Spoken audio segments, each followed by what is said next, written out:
Welcome to the AEW Match Guide podcast, where we deep dive into the best matches in AEW history. Brought to you by the Social Suplex Podcast Network and your host, Sam Brown. Hello and welcome to the AEW Match Guide podcast. I'm your host, Sam Brown. Thank you for joining me. Every episode, alongside a special guest, I take an in-depth look at one of the best matches in AEW history. If you enjoy the show today, you can subscribe and rate it on your podcast app of choice, support the podcast financially through Red Circle, and make sure you check out all of the other great shows on the Social Suplex Podcast Network, where we cover all aspects of the world of pro wrestling. You can listen to One Nation Radio, Keeping It Strong Style, All Things Elite, Tunnel Talk, the Trish and Sarah Wrestling Podcast, Wrestle Art with Chris Things, and Imp's WWE Adventure. You can become part of the Social Suplex community by joining our Discord, where you can chat directly to the hosts of the show and other listeners about wrestling, sport, pop culture, and much more. And of course, don't forget to check out the Match Guide Substack, where I drop my written pieces every other fortnight. Links for all of these things are in the podcast description. My guest today was the very first guest I ever had on this podcast. It's the creator of WCW The Legacy Series podcast. It's Mizfan, and we're discussing CM Punk versus Eddie Kingston from Full Gear 2021. How are you going today, Mizfan? Greetings, Mizfan fans. Mizfan, of course, being a name for a forum that no longer exists. Very sad thing. But thank you for having me on. I'm doing very well. As you know, I was very excited to talk about this match in particular. One of the best things that AEW, or indeed any wrestling company, has produced in the last, at least the last 5 years. So I'm feeling very excited to be here. Indeed. Pour one out for the old LOP Columns Forum. That's where I met you. Before we went on, it of course went offline completely. It kind of died a slow death, but then was taken offline in, I think, the start of December 2023. That's where I met you. That's where I met so many of the people that I talk to on here. It's where I met the Social Suplex guys. And you know, it was sad to be gone. And I even had to ask you before we started recording today, do you still want me to call you Mizfan or something else? Mizfan, you know, it's always going to be who I am in the wrestling circle. You can call me that. You can call me Chris, my shoot name, if you will. Whatever you like, I'll respond. Yeah, I always find it funny when people still call me Sir Sam every now and again. I haven't introduced myself as that for so long, but you know, as part of it. So yeah. Easy transition for you. Indeed. Of course, it's so funny that you're Mizfan as well. Of all of the wrestlers, that for you, someone who's become like such a connoisseur of indie wrestling, and you know, someone who I go to and I'm like, oh, what's this old Shikara thing? Or you know, let's talk about some Lucha Underground. But your nickname was Mizfan. Yes. I will always stand up for the Miz, who I think is chronically underappreciated and did a lot of things well. But yes, if I were remaking, you know, a forum account in 2024, which no one would ever do. But if I did, I don't know if I'd be Mizfan still. But I'm still a fan of the Miz, so let's just be clear. He did have a pretty good match with Gunther recently. I mean, everyone has good matches with Gunther, but this one was a good one. Like, this was amongst the better ones, I think, that has been on Gunther's main run. And I think people are sort of giving Mizfan his due in time with asterisks, but I think he certainly seems to get appreciation, particularly from the WWE homers. Indeed, yeah. It's always up and down with him. It always has been. He'll be loved, he'll be hated, up and down over the years. MJF now experiencing a bit of the same trend. Going down, he'll go back up as well. So it's just what these type of wrestlers get sometimes. Yeah. If you were going to make a forum account, actually, who would be the wrestler? What would be the fan? Because I know as a funny gimmick in a columns writing tournament we did back in, I think it was like 2018 or something, we had to write a column as if we were us in 2001, and you called yourself Jericho fan in that. Would it be back to Jericho fan in 2023, 2024, or who would it be? I don't know if we have many Jericho fans left in 2024, but neither here nor there. Hey, one of the rules on the Social Suplex Discord, one of the official rules, is never count out Chris Jericho. So you got to be careful what you say on this podcast network, Mizzy. I get it. I don't know if he's coming back this time, but I have counted him out before and I've been wrong, so you got me there. Oh gosh, if I had to just pick one name, I'd have to do homage to the great Aja Kong, who I think really is the best ever. And if you've never seen her work, Joshi wrestler from the 90s in particular, but even till today, she is one of the absolute greatest. Well, she's appeared in AEW a couple of times as well. So she is someone who's known in these parts. Very good. Yeah, I was sad they never did more with her, but so it goes. Yeah, we're not here to talk about the Miz or Aja Kong today, sadly. That would, man, when was the last time those two got mentioned in the same sentence? But we're here to talk about CM Punk versus Eddie Kingston from Full Gear 2021. Mizfan, you asked if you could cover this match with me. Look, as far back as I can, from memory, April 2022. I'm not sure if it was actually November 2021 when you first asked me if we could do this match on a podcast. What is it that made you wanted to talk about this particular match so much? Oh, I mean, I would say, do you even have to ask? But of course, we're doing a podcast, so it makes sense to ask. Podcast's over then. Just go watch the feud. Yeah, this podcast is probably going to go for longer than the actual feud is end to end. So there is that. Right. It's such a wild scenario. I mean, everything about Eddie Kingston's career since he came to AEW is kind of wild for someone who followed him a long time and was really afraid he was never going to make it on this level through no real fault of his own, maybe a little fault of his own, which is kind of what this feud is about in part. But it's just particularly wild because almost out of nowhere on I think November 5th, these two get into a promo with each other, and it's just one of the greatest, most electric exchanges that anyone has ever had in AEW, that anyone has had in this decade in wrestling, I think. And then they go on like a week later, like if that even, and have just this brain-splittingly amazing match that in something like 11 minutes does more, at least for me, than any other match on an incredibly packed card. Like, Full Gear 2021 is an amazing card, and I know there are matches that folks would maybe put above this one, but holy smokes, to me, I think I said before, this is maybe the best match to me that AEW has ever done. So just out of nowhere, lightning strikes one of my all-time absolute favorites, Eddie Kingston, taking on one of the biggest and at the time most just like universally loved stars ever. And Eddie Kingston was getting the cheers out of this. Punk was actually starting to get boos here. And I know now that's not hard to imagine, but at the time it was like, what? Like, is that even possible? So this just leapt off the screen at me and seared in my brain a beautiful little streak of time. And it was almost over before it started. But, man, this is some gorgeous stuff to me. Yeah, this program is like a flash flood. It just comes out of nowhere. It just takes everything with it and is gone as soon as it's there. But, like, when it's happening, it's absolutely turgid. Absolutely turgid. You and me, we've talked about Eddie Kingston before. Actually, one of the earlier episodes, I think it was episode 15. We spoke about his I Quit match against Jon Moxley. So we've kind of talked about your history following Eddie Kingston through Shikara.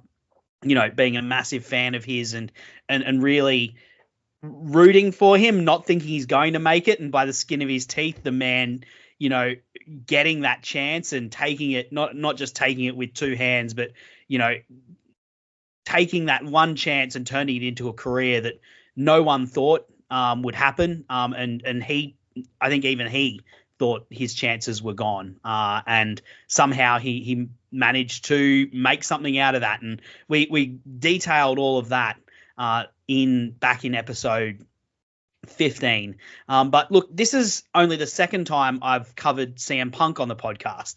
The other one The other time I covered him was covering his first match with Darby Allin, and at a wild set of coincidences that was but in no means pre-planned, but just happened to be very good timing. That podcast was recorded and went to air the week after All Out 2022.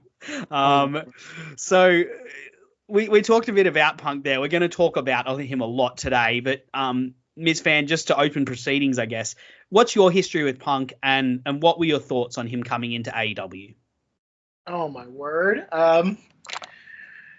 CM Punk, what a complicated guy. But I imagine at first my experience was a lot like anybody else's. I also started watching WWE in 2003. At the time, I didn't really have any conception of, the indie stuff, Fighting Samoa Joe, Ring of Honor, all that stuff was just kind of a vague, idea to me, if that even. So he comes into WWE. I like him quite a bit, more and more as the years go by, straight edge savior and all that. Who didn't love all that? And then you get to the pipe bomb, which remains just like a watershed moment in wrestling history that I don't think anybody can diminish. And from there on, it was just, you lived through it. We all probably lived through it if you're listening to this. Just the wave of this guy running over wrestling and how he did well, and the things that were not handled well around him, his frustration, his quitting, his being gone, and all of us thinking like, well, he's not coming back at this point, and feeling pretty sure about that. And then AEW comes along, and it seems like every few months there's some kind of tease or some kind of rumor. It's like, CM Punk, like he hasn't like WWE. We all know he hates WWE's guts, which is kind of funny to think of now. But suddenly there's this other big game in town, and right up until the moment he showed up, I'm like, I'm not gonna bet on this guy being here, because if he's gone and he's happy to be gone, more power to him. Anyone who gets out of wrestling is probably doing the smart thing. But when he showed up, I just missed the guy. I don't think I even knew how much I missed him until he showed up again in AEW, and I was just so damn glad to see him there. Everyone knew even then CM Punk's a prick, but man, he'd done so much magic over the years, and for him to actually be back in the ring, cutting promos, doing matches, God, it was just a great time. I think it's always important to, when you're talking about the history of AEW, to bring CM Punk into it, because I don't know if AEW happens without CM Punk. There's a lot of people that it doesn't happen without, but I feel like CM Punk and that pipe bomb and what that did for his career in terms of making him a top level guy. Like, we know now that Vince didn't want to give him that he was never the number one, but he was a clear number two. He never got that main event. That was Cena versus The Rock. But CM Punk was a clear number two, and a guy that Vince leaned on heavily as a money drawing, as a ratings drawing guy, as someone that they heavily got behind in that early 2000s post pipe bomb era. And there was a lot working against him behind the scenes politically. Like, we could go into that, but there's no doubt that was his position, and that him doing that, he was the first of the real indie guys from the 2000s, like talking about like your Daniel Bryans, well, Bryan Danielson now, but the first of those guys to break through and prove that someone who came from that pedigree could be a top guy in the wrestling industry. And in many ways, that set the scene for a lot of what happened in the 2010s with guys like, The Shield. So Dean Ambrose and Seth Rollins, they're a generation behind CM Punk, but they came from that pedigree. And Punk proving what he could do sort of set the scene for those guys. Of course, Bryan Danielson, who very much came in at a similar time to Punk, but was a step behind Punk in terms of when he broke through and rose to the top. And that setup of proving that people from that ilk could break through to the top really sets the scene. And then that doesn't even speak about, the way that he mobilized the hardcore fan base, and spoke up for, he was the voice of the voiceless, of course. That's what he called himself. And that's because he spoke with the words that were being put on forums like Lords of Pain that we went for, all across the internet, the freaks and geeks on Twitter. He was the voice of that and showed that that was a powerful force in the industry. He mobilized that, and he brought the things that they were saying to the fore in the WWE, which was the prominent program for wrestling at the time. And it's very much that fan base that AEW was birthed out of. And that fan base was mobilized and energized by Punk. And I think in a way, like, AEW rode on that momentum many years later. And of course, off the back of the work of the Elite, particularly, also Chris Jericho, and the stuff that they were doing outside. But there's definitely, like, you can draw a line firmly back to CM Punk and through CM Punk when you're talking about the birth of AEW.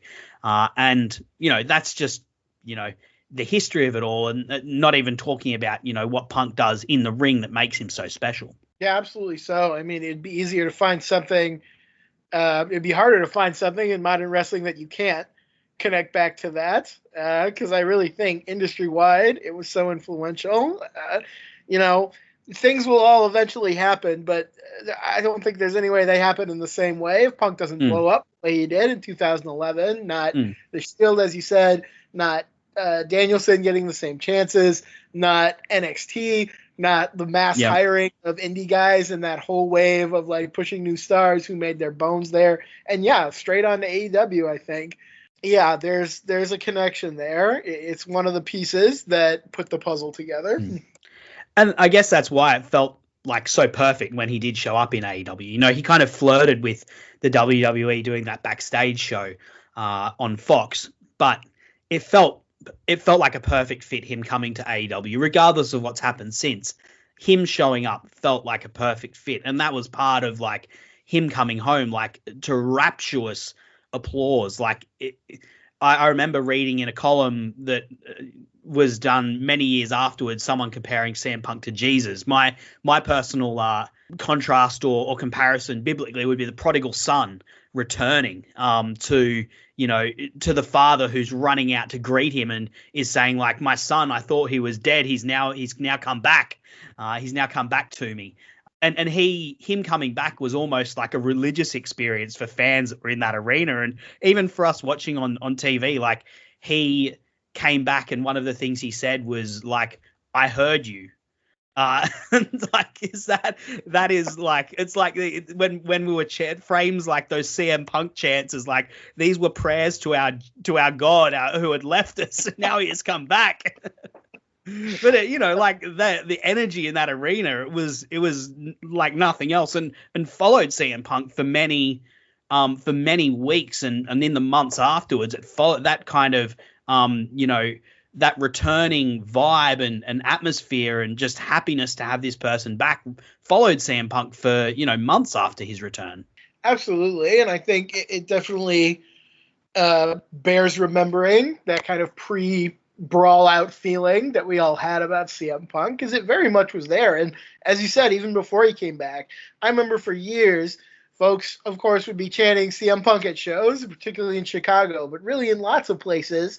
And I remember there's plenty of people who are just like, ugh, annoying. Fans are dumb. They're just hijacking the show. They just want attention. And I'm like, yeah, probably some of them. But you know what? Also, CM Punk is the symbol of, like, not only do we love this guy, but also we are like dissatisfied with what is happening with the status quo. We are reaching out to this guy who once shook things up so tremendously that he is now completely associated with that idea.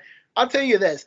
I don't watch wrestling live now. It is impossible for me. I have 2 young children. I have a life, all these things. I can't watch it live. I always watch it later. The only show I have watched live in God knows how many years is that show where he showed up on. I was like, I can't wait to hear about this, for it to be spoiled. I have to watch this, and I have to see it for myself. And yeah, it was just a moment. It felt so big and crazy. And as you said, right the rebel comes to the rebellious company, the one that is shaking things up. So at the time, everything just seemed to fit together perfectly.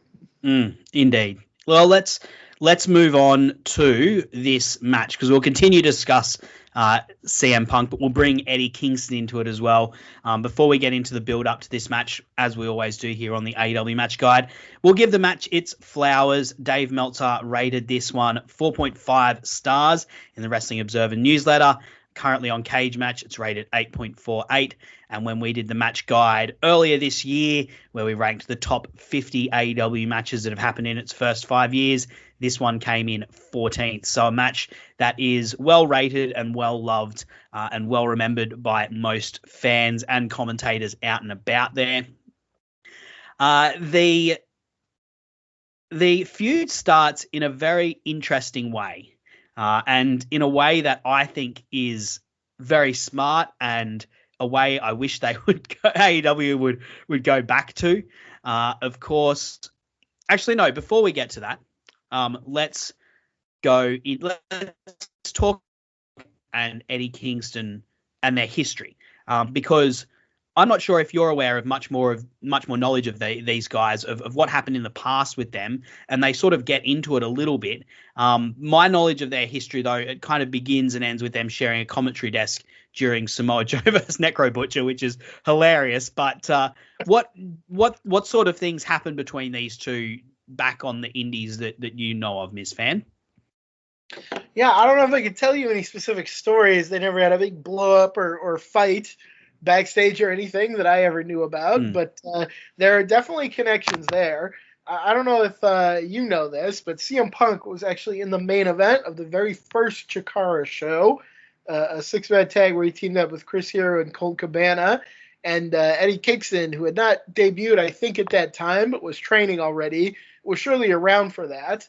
And CM Punk, for whatever reason, would go on to have a terrible, bitter feud with like the promotion of Chikara itself, where they were just like bitterly against each other. Chikara made up a character called CP Monk, the straight edge chipmunk, to kind of poke fun at him, and he was very upset about that, and he never came back.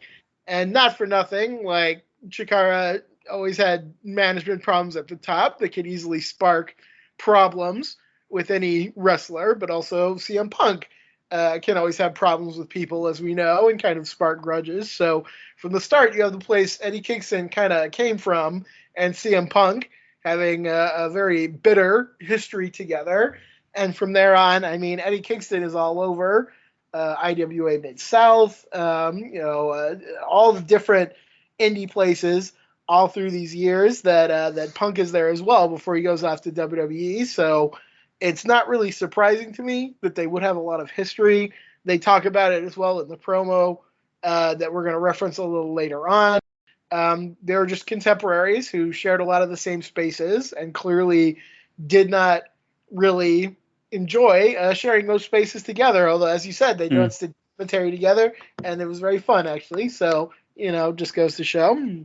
Yeah, I tried to go back and look at some, like try and find shoot interviews or reports and stuff. But the problem is these two guys are like so good at blurring the lines between what is their characters and what is real life. You don't know what you can trust. And there's like the odd thing where like, there's, particularly Eddie Kingston's talking about CM Punk. But you're like, oh, is this real or is this not? Like, what's going on? But this all sort of comes to a head in AEW brilliantly. And look, I wanted to cover that history because it then informs what happens next.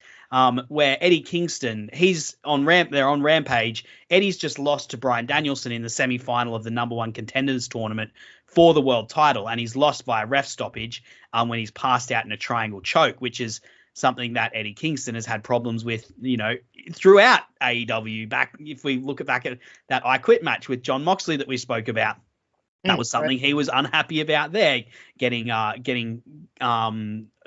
losing via ref stoppage in a world title match. And then it cuts Eddie Kingston's not happy, and it cuts to, after the match finishes, it cuts to CM Punk in the back with a Tony Schiavone promo, and CM Punk's doing his, what has become kind of a regular thing of like, oh, I'm excited to be here, and insert name of town routine, because as we sort of said, like these good vibes were just following him, and he was just kind of being happy to be there, and having, these nice little feuds, and being happy to be back in wrestling, and everyone was happy to see him back in wrestling, and he's just doing that sort of, starting off that sort of a promo. But in the background, you start hearing Eddie Kingston yelling out like, I didn't tap out, why'd you ring the bell? And Punk just like looks out, he stops what he's saying, and he looks on like with this look of like joking disbelief in his eye. He's like, what the heck? And then Kingston comes over, he knocks them, he's pissed off, he knocks the mic out of Schiavone's hand and starts asking what the hell Punk's looking at. And then he's not happy that suddenly his interview time's been interrupted and he's got someone in his face. He stands his ground. He asks Eddie if he wants to go to sleep again. He tells him how unprofessional he is. Mizzy, what a great way to start a feud. Like, it just feels so organic and such like a beautiful piece of like shared world and backstage storytelling. It's great. It feels like something out of 80s NWA Jim Crockett, where they just had the interview desk just kind of over near the ring, and people would cross paths over there all the time. So it's a wonderful callback to that kind of interaction, and it's the great basis of, I think, any wrestling feud, where just at the core of it, you get two guys who just don't like each other. They piss each other off. Like, just to be in each other's space, they're immediately showing this tension, this hostility. And even though it doesn't even start out being about them, it segues so perfectly into that, God, it's great. People mostly think about the promo where they go back and forth a little later. But yeah, no, it's a great beginning. Yeah, and it's funny because like AEW does these interview interruptions like almost to an egregious extent. I remember at one point, as just a joke on Twitter, I drew a diagram of what like this ridiculously convoluted segment must have looked like, with you've got the two people getting interviewed, and then you've got like their friends sitting off on the corner, and then like some other people walking by who are about to interrupt, and then like some more people hiding around the corner ready to be like the other people that come. It was like they do this sort of thing to an egregious extent, but it has never felt so alive more alive than this one here, because it happens straight after a match. It comes off something that we know Eddie Kingston already gets frustrated about, and the disbelief on Punk's face and frustration makes it seem like this is, he starts off saying something totally different. He's talking about something totally different. It makes it feel so much more organic than any of those other segments that I can remember. Yeah, absolutely so. And I think, from coming in with Darby and, wrestling a few other people, I was not at all dissatisfied with Punk's run in here so far, but I definitely remember thinking, like, it'd be nice if he had something to sink his teeth into more. And then this comes along, and it rockets off the page. Like, this is Punk's first, like, personal issue in AEW. And if there's one thing Punk does really well in wrestling, it is those personal issues. Yeah, it's him getting out of the kiddie pool and being like, okay, now we're going to do some big boy pro wrestling feuds here. And at Dynamite the week after that, CM Punk says that he wants an apology from Kingston on Rampage about what happened. Then we get to Rampage. And, man, we're going to go into details here, Mizzy, because this is like one of the best interactions. It's one of the best promo segments that's ever happened in AEW. It's so electric. So we get to Rampage, and Punk is in what he calls his ring. And he says it's time to squash beefs. But then Kingston's music comes out, hits. Kingston doesn't come out immediately. He sort of makes Punk wait.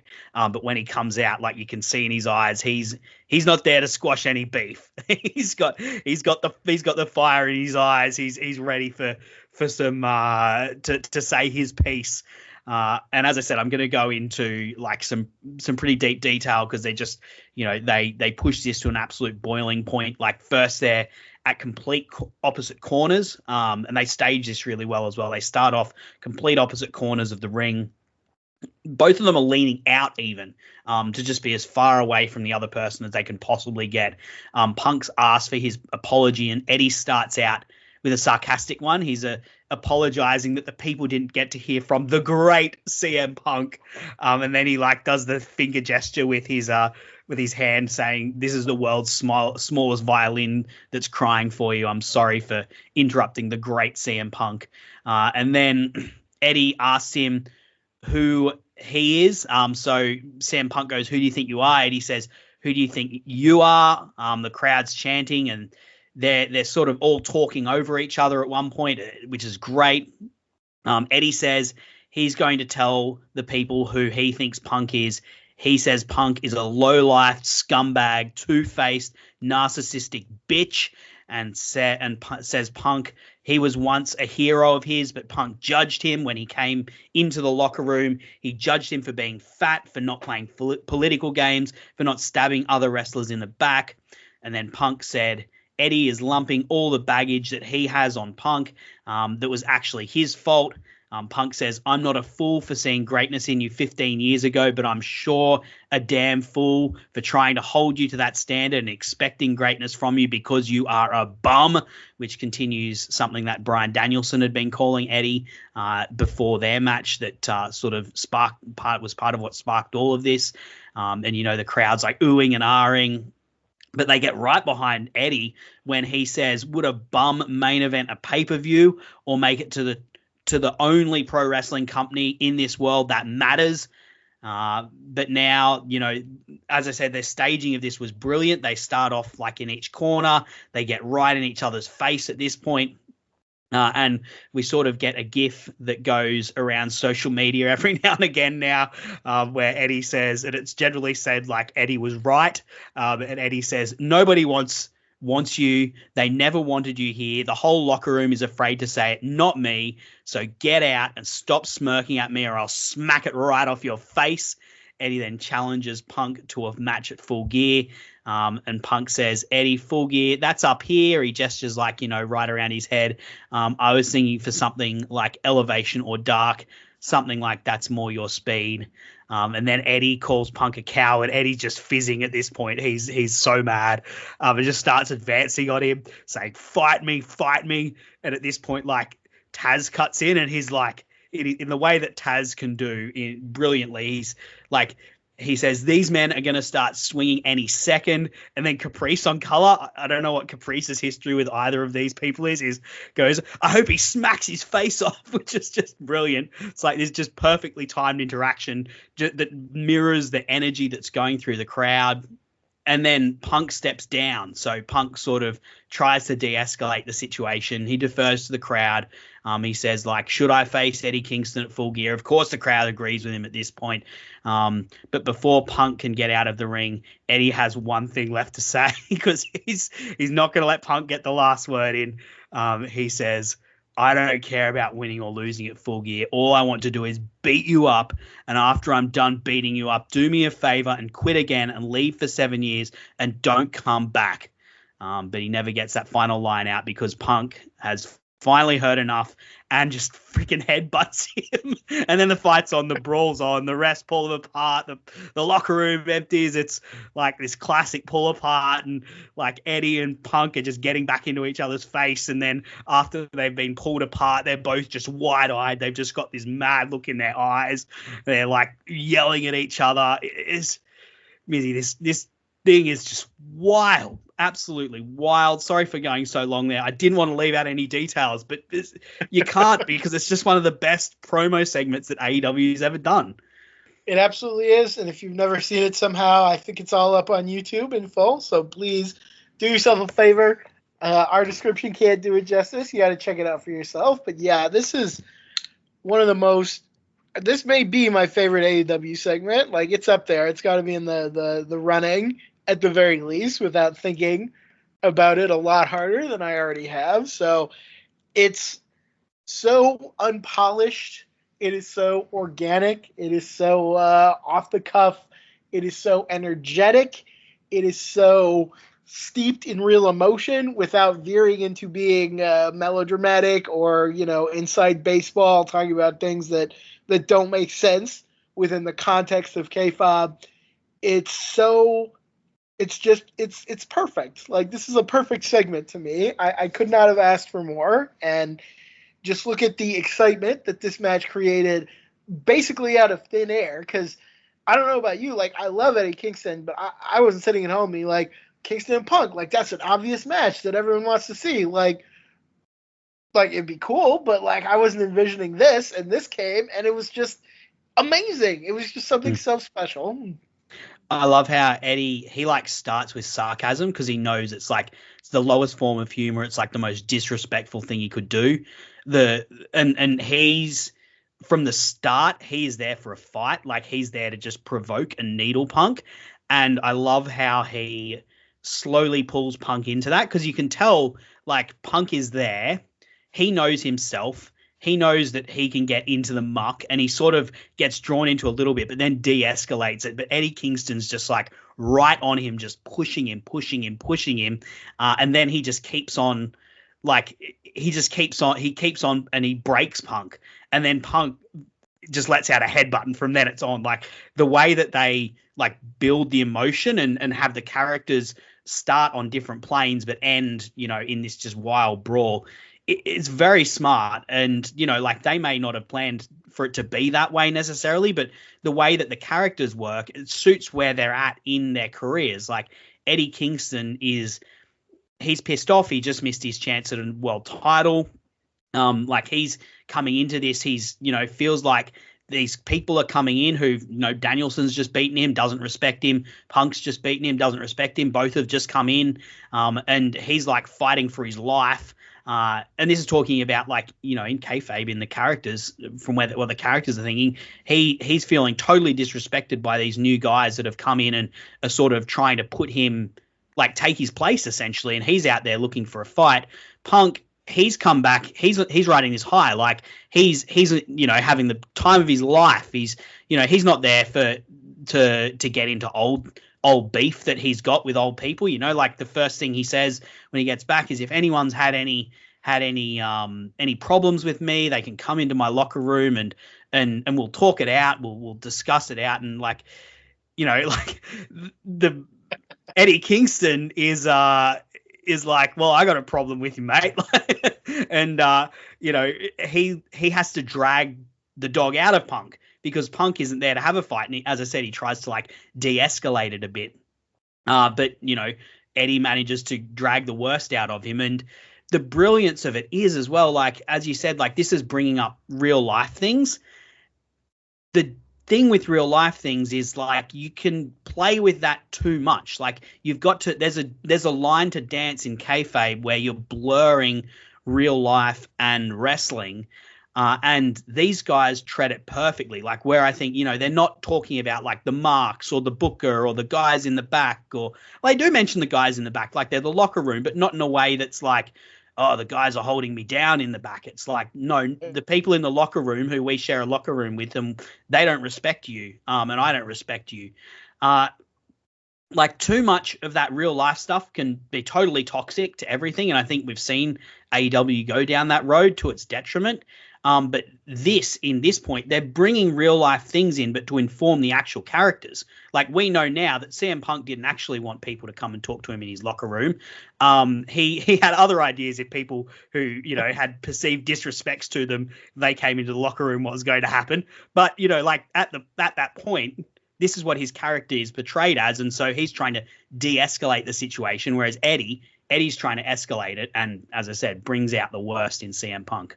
Absolutely. And I think it's interesting, too, to look at it a different way. This is almost the same thing they tried and kind of tripped over doing when he feuded with Hangman Page. Because Page also came out and was like, you're bad, we don't want you in the locker room. And it didn't really work there because, I don't know, some element was missing.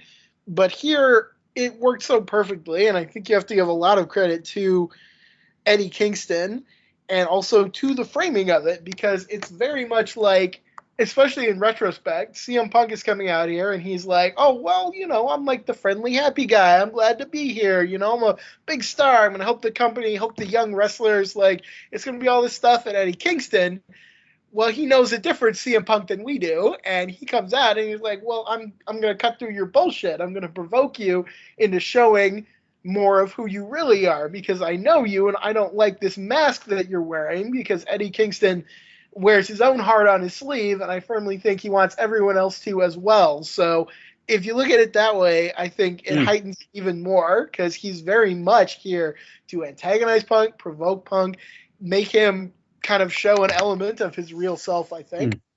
Yeah, it's very interesting you bring up like the young wrestler thing. Like Eddie Kingston's like, no, when I was a young wrestler, you were like, you disrespected me. You pulled me down. You spoke behind my back. Like you politicked against me. You're not here to help young wrestlers. I know what you're here for. And it's so interesting. Like it all feels so natural. And like normally in wrestling, you want a clear heel and face. Like you want good guys and bad guys. And like you can talk about, shades of gray and stuff like that if we want.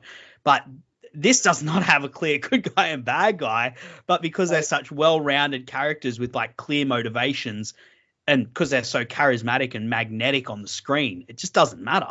Right. They really kind of threw it aside. There's a little shade, I think, of Punk being heelish here, which is nice that he's good at, but it's not very overt at all. You really just have two very prideful guys in their own way, like on very different paths, and here they are just butting up against each other like oil and water. Like they cannot coexist together, let alone as friends, not even as enemies, like not even sharing the locker room. It's great. Like just the energy is so natural here. Yeah. And look, my other question is like, why do we not get Eddie Kingston on a live mic like at least once a month, like in the ring, at least once a month missing? Like why can we not get this? Or like why did he have a gimmick last year where he didn't want to do promos? Like when this guy opens his mouth, it's magic. Yeah, I don't know if it's just his thing with Sammy Guevara.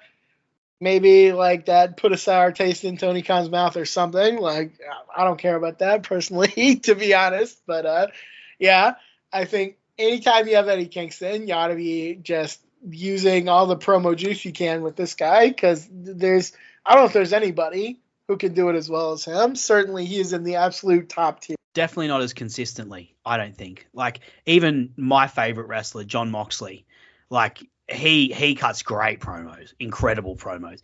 But I think Eddie Kingston even outshines him in terms of like just the way he wears his heart on his sleeve and immediately can create conflict as he does in this. And like he can bend a crowd to his whim. He gets them to boo him. He gets them to cheer him in this. He is just on the mic. He is untouchable.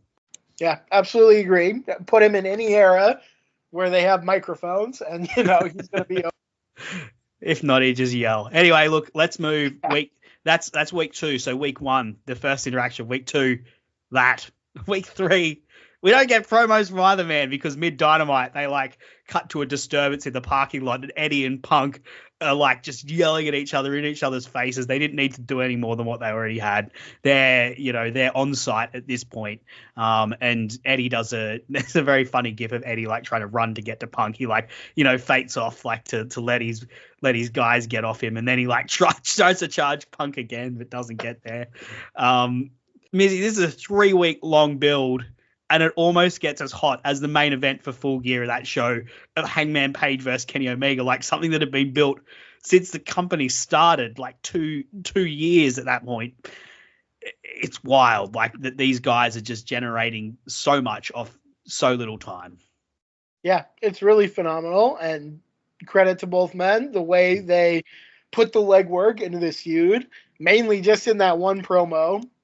It's a beautiful thing, yeah. And I mean, this should have set up Eddie Kingston for life, and not that he hasn't had a lot of success as well, but I just can't wait for him to be back, and hopefully they're gonna make the most of him. Absolutely. And like, if I couldn't love this anymore, if we haven't waxed enough lyrical, on AEW Countdown, we get Eddie Kingston paraphrasing one of my favorite movies, Apocalypse Now. He says, Punk, you are the slug. I am the razor blade. I can't not mention this because it's just incredible. The quotes Apocalypse Now. Punk, you are the slug. I am the razor blade. I asked God for a mission, Punk, and for my sins, he gave me you. And I realized as I yelled at you that you can become a better CM Punk, but first you have to go through me. I am your karma for all the people you disrespected or didn't like because they pissed off the great CM Punk. I know your real nature, and that's why karma has brought me to you. Oh, chilling stuff, and it's shot beautifully as well. One thing I've just wanted to bring up before we get to the match, it's a beautiful way to frame the match in this instance, because in some ways, and Eddie Kingston does say in that initial interaction, he doesn't care about winning or losing, he just wants to beat up CM Punk. In some ways, it does allow for Eddie Kingston to lose this match and lose nothing. Like, his goal going in there is to put CM Punk through the fire because he wants to make a better CM Punk. Like, he can see the benefit that a CM Punk brings to the promotion, but he knows who Punk is and he needs to bring the fire to Punk to refine him. Yeah, I mean, it's phenomenal promo, and I'm glad you sent it over to me because I don't think I saw it before. You have to... Obviously, it's Eddie Kingston, so the delivery is going to be amazing. But God, just like not to make a pun, but he really did go all out on this. It's beautiful stuff. Indeed. Let's get to the match. As I said, we've probably already gone longer than the both the match itself and all of the promos in the lead up. But let's dig in. Eddie, he's first out. He's wearing like a Terry Funk-esque bandana, and he's got his fist tape, which is something he doesn't normally do. Punk comes out in Muay Thai shorts. Like, these are two men who are dressed for a fight. Neither man stops on the ramp either. Eddie Kingston normally doesn't, but neither does CM Punk. None of them do that. They don't do any poses. They don't get on turnbuckles or anything.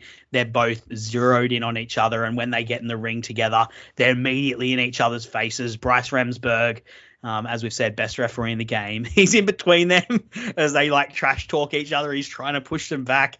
And before the bell even hits, Eddie does his spinning bat fist hurricane, knocks Punk completely over out of nowhere. And then Eddie just gives like this smile to the camera. He leans back and lets out like this guttural roar. Missy, what a start to this match. Talk about setting the scene. Oh, yes. I mean, Eddie Kingston understands so much, every piece of presentation so well, and just starting the match like that is gorgeous. I mean, it's everything that they showed in this promo of Kingston just beelining directly for Punk and his weak spots, and Punk, I won't say he's not taking it seriously, but he's making jokes like, oh, shouldn't you be on elevation? Shouldn't you be blah, blah, blah? Well, in the middle of the joke, maybe a back fist just hit you in the mouth, so... that get serious. You need to. Like, you may not respect me now, but you're going to respect me after I beat you up a little bit.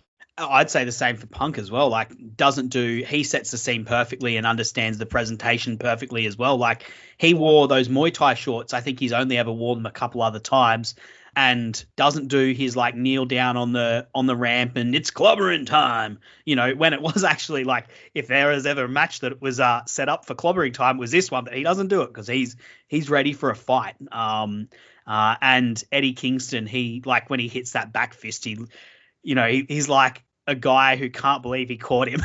He can't believe he just caught Punk napping, and he's so happy. But and just that raw, Eddie is like just so full of adrenaline, and this match is going to be all about that adrenaline. And Punk, as he sort of gets help, there's like a brief pause as they sort of help Punk to his feet. And Punk he's on his knees. He gives Eddie a middle finger. The bell rings, and then they immediately spill outside. They're just brawling, headbutts. They're biting each other. The crowd's just going nuts on the way that they've like set this all up. And when they get back in the ring, Punk starts to get his shots in before he hits like a flying clothesline, and it's like a really dodgy looking flying clothesline, but it does its job. It's just so messy, Mizzy. I love how messy and imperfect this is. Yeah, night that was filled with a lot of great matches, but a lot of them being very long, very, maybe a little over polished, which I think is a criticism you can give to AEW sometimes. Here, suddenly bursting out of the gate is this, as you say, messy, chaotic, just fight. And God, it just energizes me so much to even think back on it. It's just exactly the kind of match that I love to see. The pace of it, the feel of it, the energy of it. It's really something special. Yeah, they're both kind of even like they're relishing the moment as well. Like you can see, even though they're trying to hurt one another, you can see like they're smiling at different points as they lay into each other. And they're both like hitting cheap shots on each other.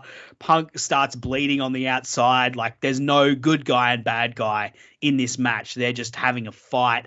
And I've got to say, like Punk, he's very efficient with the blade, with the razor blade.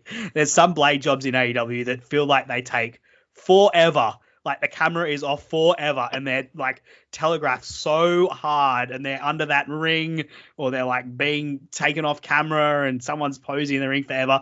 This like cuts away from him for 5 seconds. They cut back and his face is just like his eyes are just covered in red.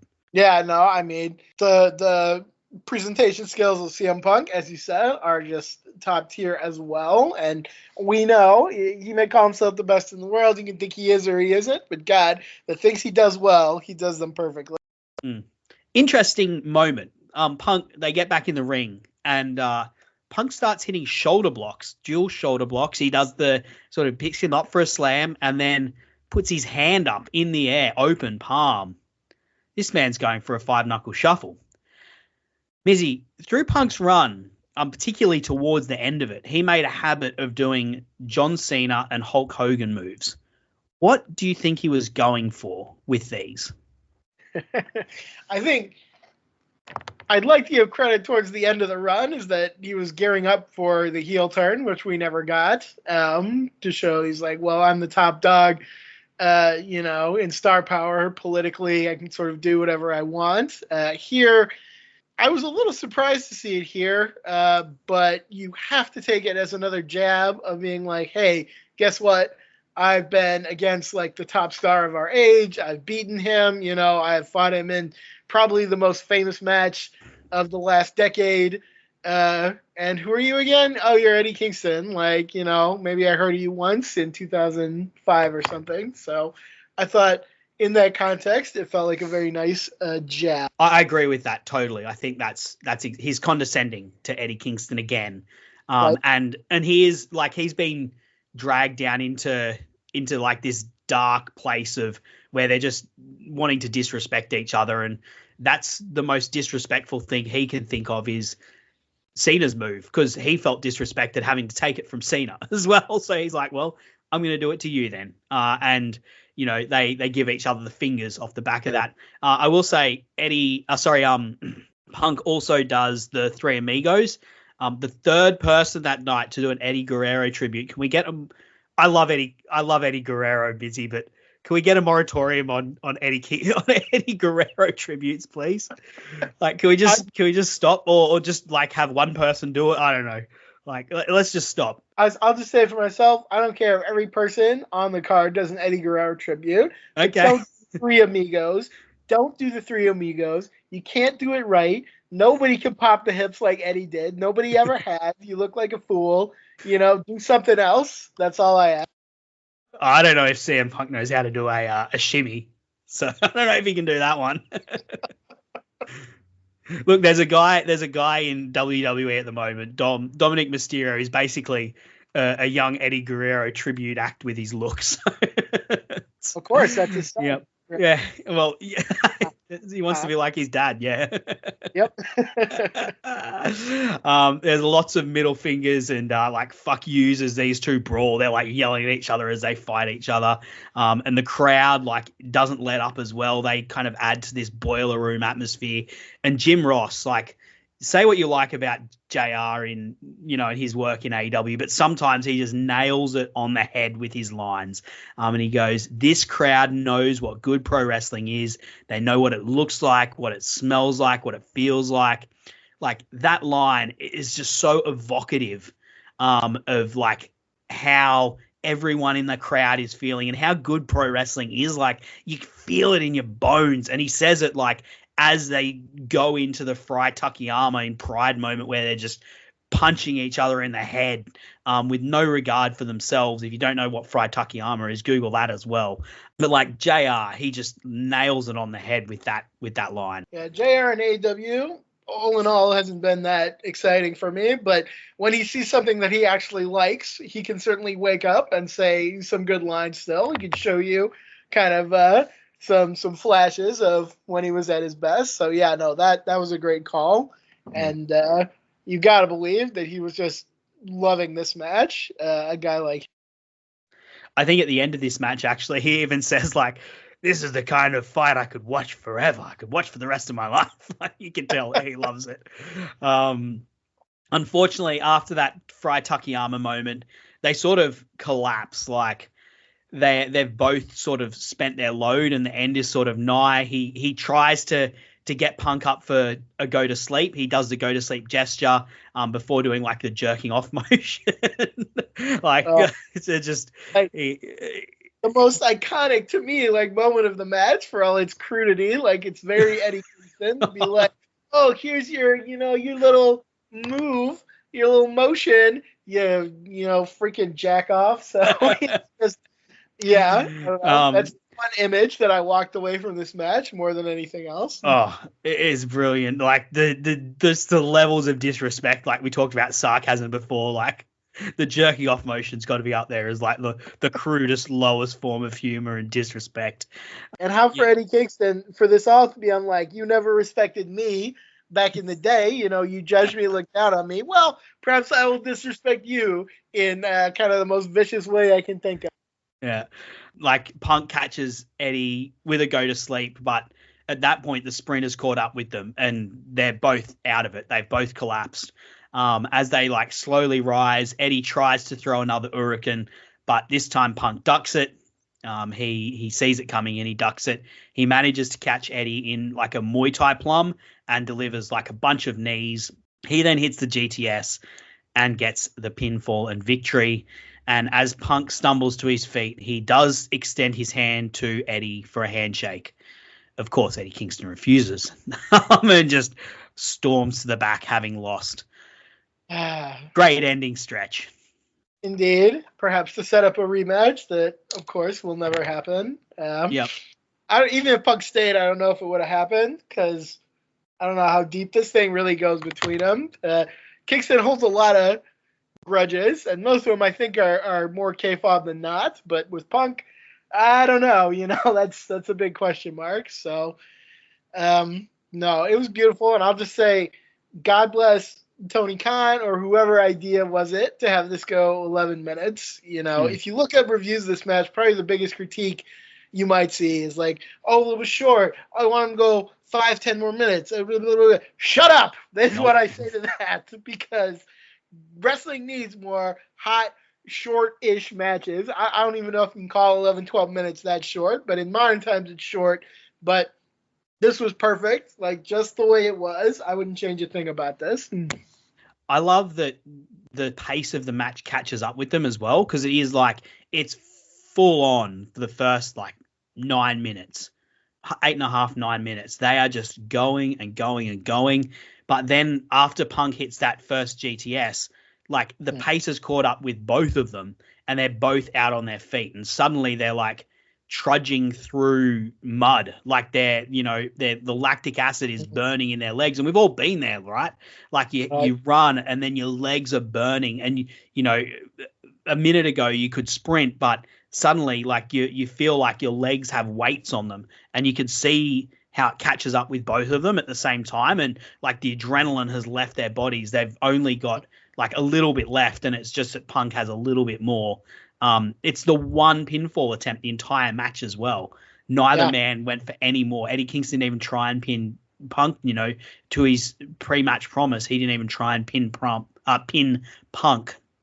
And yeah, of course, you get no shaking of the hand at the end after the match, which fits exactly how Eddie has operated. And also, as we talked about when we talked about him and John Moxley, he didn't want to shake Moxley's hand afterwards either. And, Right. we did talk about Eddie's future direction, but there is a nice bit of sort of character building and character change where you see later on in 2023 when he goes against Claudio and Danielson, he does shake their hands, although that's in victory. So Right. who knows what would have happened if he'd lost those matches. Anyway, it's interesting to think about, but I do like that sort of the lore of the Eddie Kingston handshake is Sure, it's yeah. alive and well.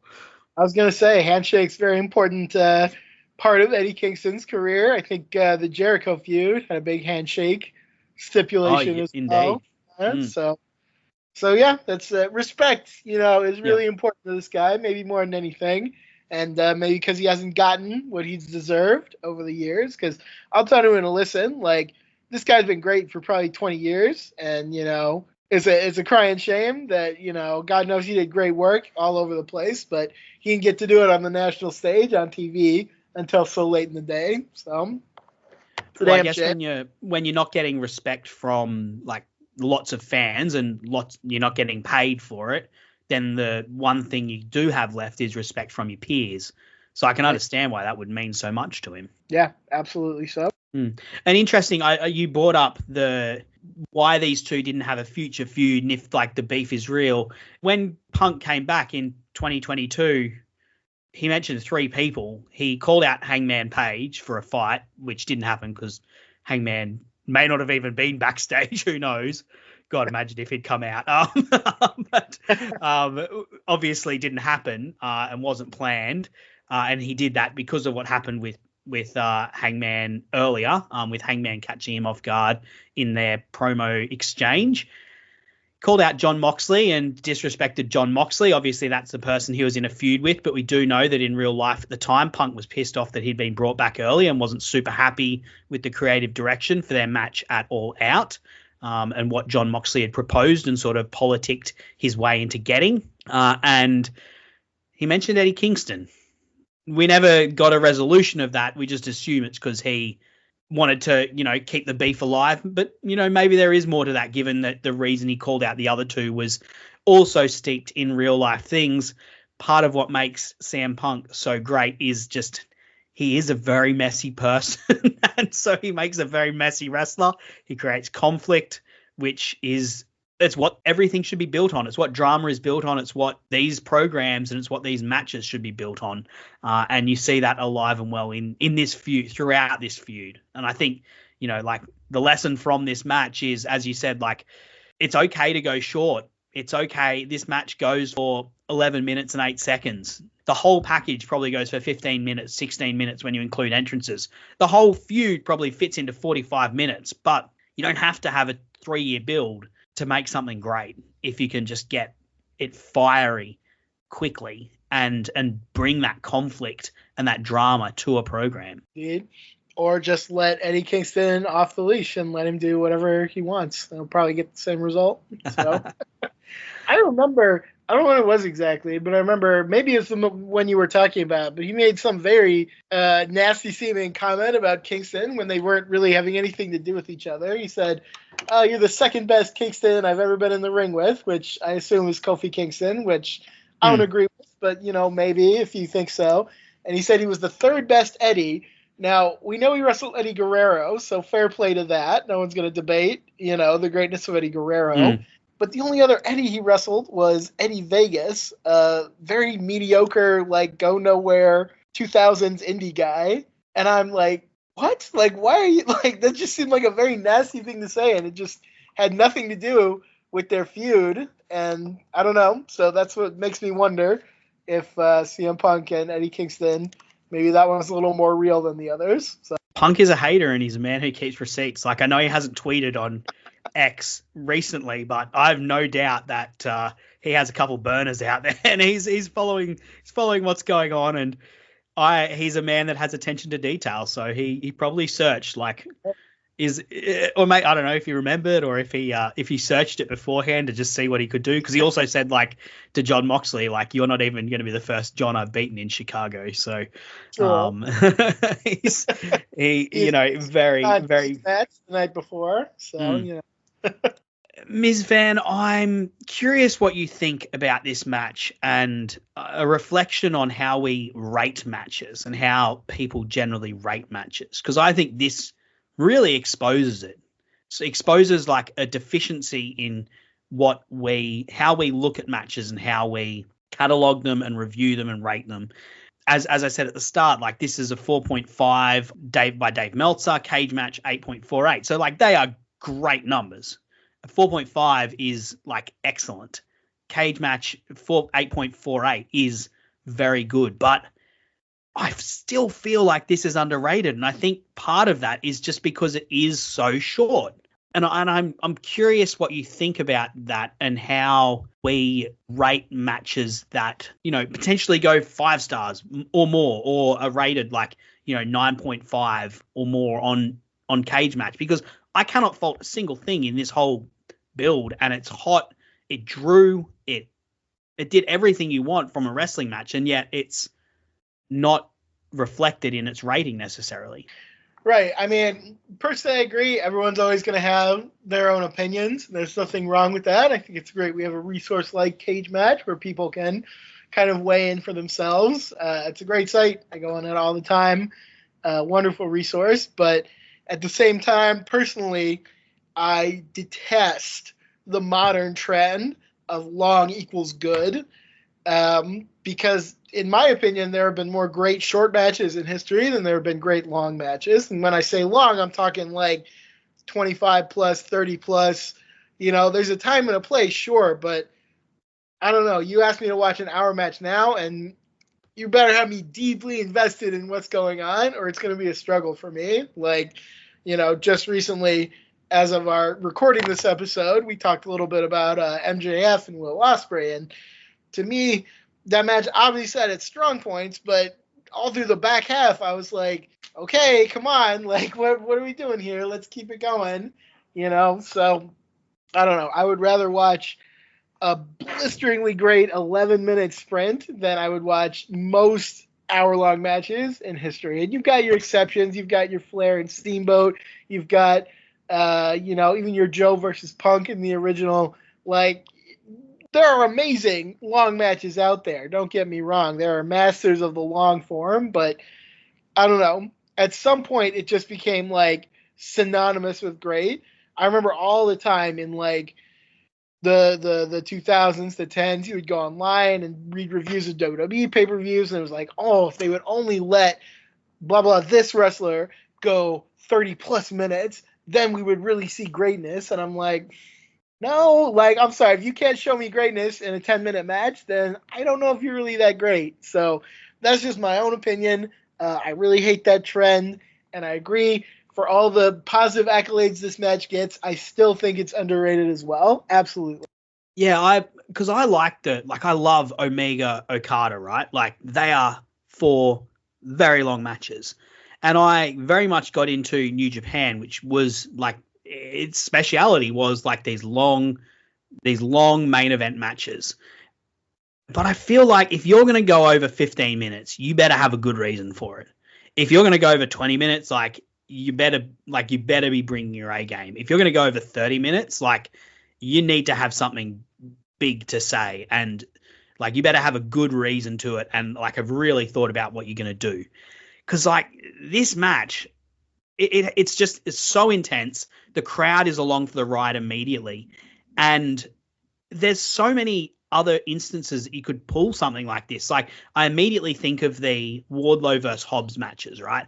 And neither of them are CM Punk and Eddie Kingston, so it's not going to be this good. But like, those two got put into matches and they tried to make it go like 15, 16 minutes. Those two should have been going 6. Like, just two absolute Goliaths running at each other as hard and fast as they could, and then everything catching up to them and one of them winning. But somehow we've got this idea that like, matches have to go for a certain length. Whereas this is 11 perfect minutes of wrestling. And you know, the feud, you don't always need to have a long-term feud for something to be hot. You just need it for it to have that conflict and that drama to it, for it to be hot. And as we said, like, this is Eddie Kingston and CM Punk. They're two exceptional pro wrestlers, and they're particularly good on the mic, which helps with building that up. But I think that's like something that AEW can and should take from this if they were ever to go back and look at like what are things that we can do that are different. Another match that I loved, Jon Moxley versus CM Punk, their 4-minute match. How it was just so decisive and set like such a clear line of like this guy, and that had been building for months in like the subtext of how disrespected Jon Moxley felt as being labeled an interim champion.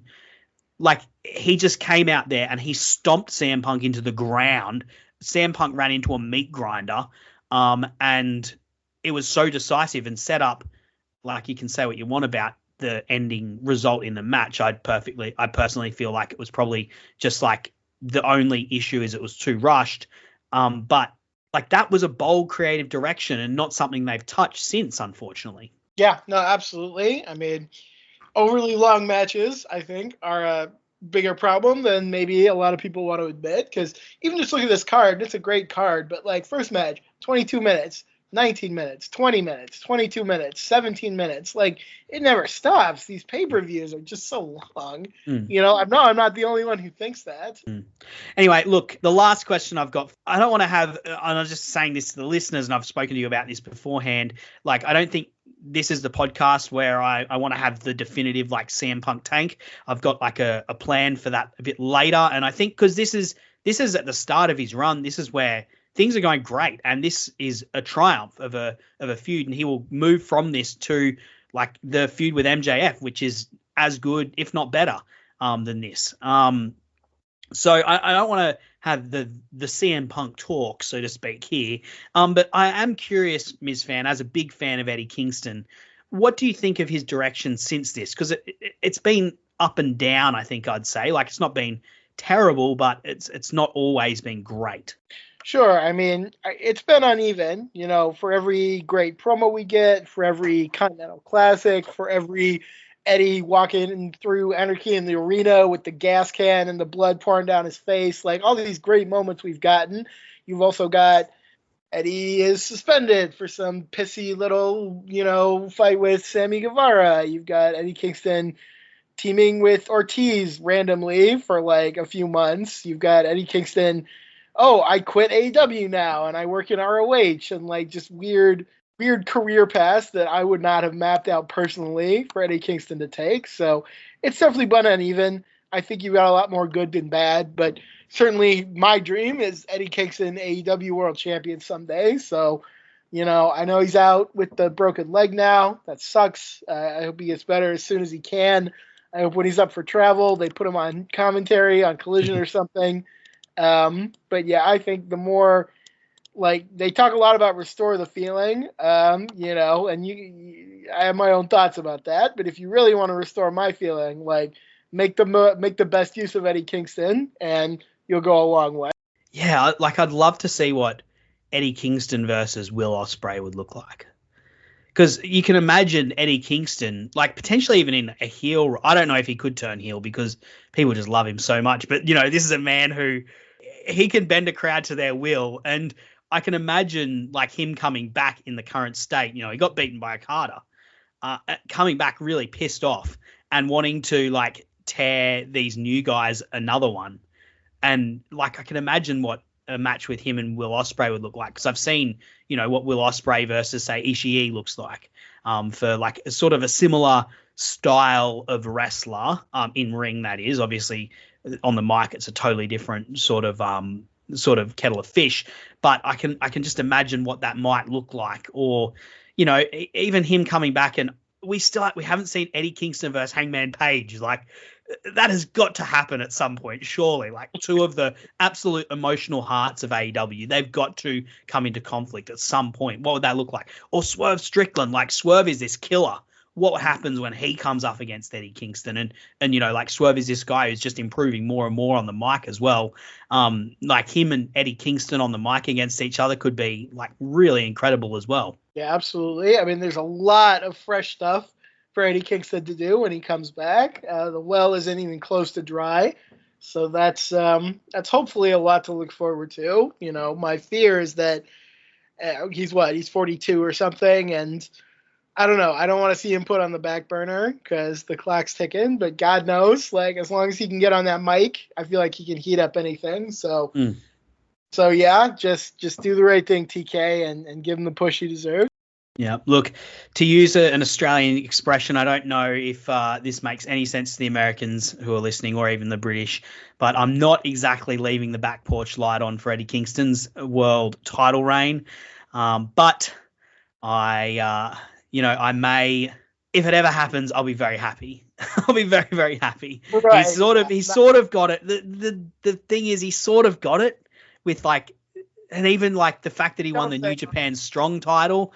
And then won the ROH title against Claudio. Like that was kind of it, but it didn't have the triumphant feeling, like as ecstatic triumphant feeling. It was great, but it didn't have the ecstatic triumphant feeling that I thought an Eddie Kingston AEW title win would bring.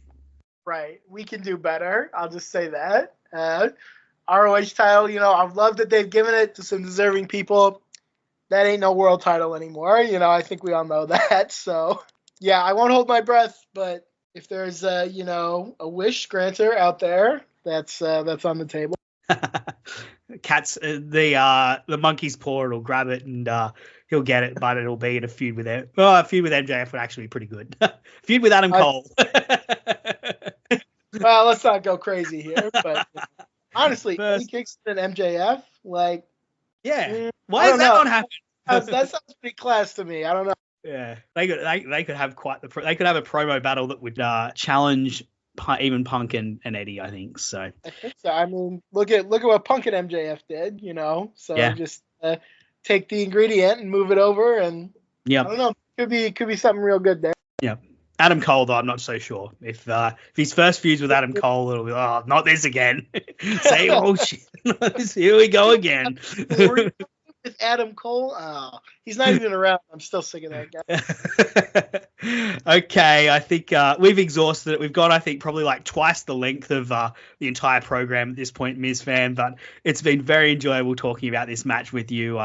It's, as I said, like it's one that you had mapped out, but look, I wouldn't be lying if I wasn't saying that I was looking forward to speaking about this one and wanting to speak about it when I went on hiatus for over a year or so. So well overdue. Thank you for coming on, and I'm keen to have you on again down the line when we talk about another match. Is there anything you'd like to plug or put out there before we go? So I'm a tired father of two. I don't do anything anymore. So. But thank you for having me on, and it's been a pleasure. I look forward to coming on again. Yep. You can follow Mizfan on Twitter at SpectralGent. I'll put that out there, and he is a great follow if you want to. Great person to chat to about wrestling, about Eddie Kingston. And I'll also put out there, Mizfan, have you still got the WCW Legacy Series podcasts up on Drive for people to listen to? I believe it is pinned on my Twitter profile. Excellent. So come check it out. Look, Best thing I think I've ever put out there with the great Shane. So that's great stuff. Yeah. There was a lot of lies earlier this year when the WCW documentary came out. A lot of lies about the company from people who were not held to account. They sort of just gave these professional liars open court and no one there to say, actually, this is what really happened. But if you want to experience what actually happened in WCW, that is a great resource. That is a great podcast to listen to. So I'll plug that. I'll link that in the description as well. But look, thank you for being here, Mizfan. It's been a pleasure to have you. And thank you to the listeners out there. Don't forget, of course, to rate and review the show. We really appreciate those reviews. We're getting back into things, getting back into the swing. We want to get the word out there. I think this is a podcast that digs into matches in a way that no other podcasts do, or not many other podcasts do. And I think it's in a way that is very positive for the community, and a way that really lets us focus on what makes us fans of wrestling and what we enjoy about wrestling. So if you could rate and review it, maybe even share it on social media, that would be much appreciated. Of course, you can listen to the rest of the Social Suplex Podcast Network on the Social Suplex Podcast Network feed. We've got One Nation Radio, keeping it strong style, all things elite, Tunnel Talk, the Trish and Sarah Wrestling Podcast, Wrestle Art with Chris Things, and Imp's WWE Adventure. And you can join the Discord if you want to recommend a match for me to cover on this podcast.